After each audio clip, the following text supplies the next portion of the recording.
Dá sa za hodinu spoznať Slovensko. Navyše tak, že sa pritom príliš nenachodíte. Odpoveď nájdete v parku, aký u nás nemá obdobu. Je to miesto, kde sa každý z nás môže aspoň na chvíľu cítiť ako obor. Celé to vznikalo okolo 20 rokov. Všetko je to ručná práca.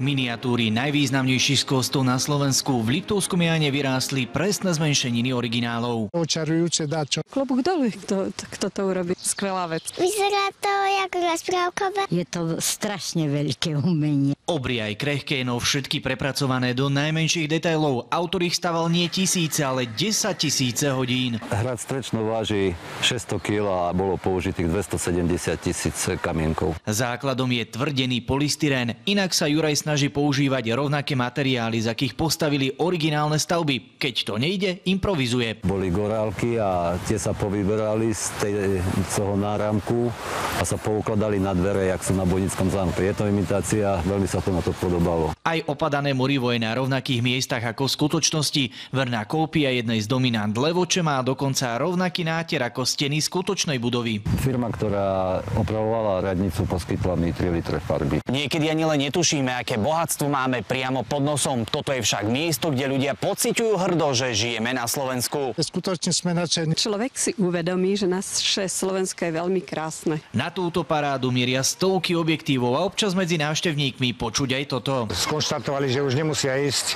na konkrétne miesta, lebo všetko je to tu ako na dlani. K 13 miniatúram budú pribúdať ďalšie, rovnako ako hlášky najmenších turistov. Aj v tých hradoch niekto býva?